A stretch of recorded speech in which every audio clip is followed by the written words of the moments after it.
বাংলাদেশের পায়ে পাড়া দিয়ে বিরোধপূর্ণ আচরণ করেই চলছে ভারতীয় সীমান্তরক্ষী বাহিনী বিএসএফ। তবে তাদের এই দাদাগিরি আর মেনে নিচ্ছে না বর্ডার গার্ড বাংলাদেশ বিজিবি। এরপর কৌশল পরিবর্তন করে পুশিন চালিয়ে যাচ্ছে গোপনে, যা ভয়াবহ পর্যায়ে পৌঁছেছে।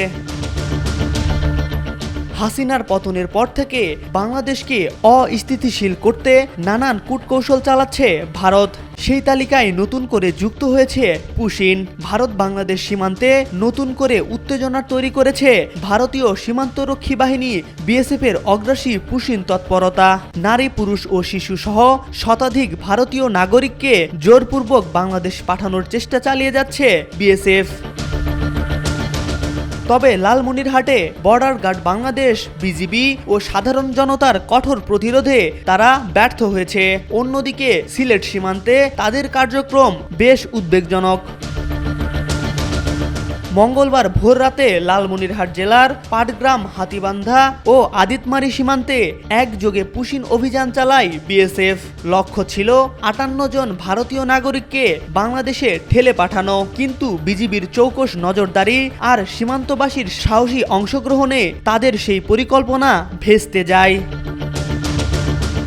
প্রত্যক্ষদর্শীরা জানান, রাতের আধারে কাঁটাতারের গেট খুলে মানুষগুলোকে ঠেলে পাঠায় বিএসএফ। বেশিরভাগই ভারতের আসাম রাজ্যের নাগরিক, যাদের কয়েকদিন আগেই গ্রেফতার করেছিল ভারতীয় পুলিশ।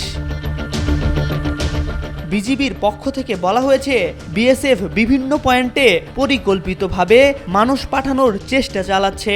আমরা শুরু থেকেই টহল জোরদার করছি এবং স্থানীয়দের সাথে নিয়ে প্রতিহত করছি। বিশিষ্টজনরা বলছে, এই ধরনের পুশিন কেবল সীমান্ত আইন নয়, আন্তর্জাতিক মানবাধিকার লঙ্ঘনের শামিল। এমন কাজ বন্ধ না হলে ভবিষ্যতে পরিস্থিতি আরও জটিল আকার ধারণ করতে পারে। অন্যদিকে বিএসএফের পক্ষ থেকে ভবিষ্যতে এর পুনরাবৃত্তি ঠেকাতে প্রয়োজনীয় পদক্ষেপ নেওয়া হবে বলে আশ্বাস দেওয়া হলেও দৃশ্যমান কোনো উদ্বেগ এখনও পরিলক্ষিত হয়নি। সীমান্তে শূন্য রেখায় দিনের পর দিন অবস্থান করছে পুশিনের শিকার মানুষগুলো।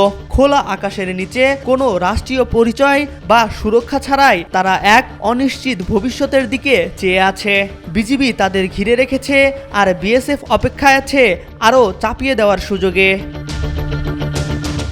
এই লড়াইয়ে এখন প্রশ্ন উঠছে, মানবাধিকার, আঞ্চলিক শান্তি এবং আন্তর্জাতিক আইন আসলেই কতটা কার্যকর? সীমান্ত শুধু রেখা নয়, এই মুহূর্তে এটি এক জীবন্ত যুদ্ধের মঞ্চ। MR আকাশ, আজকাল।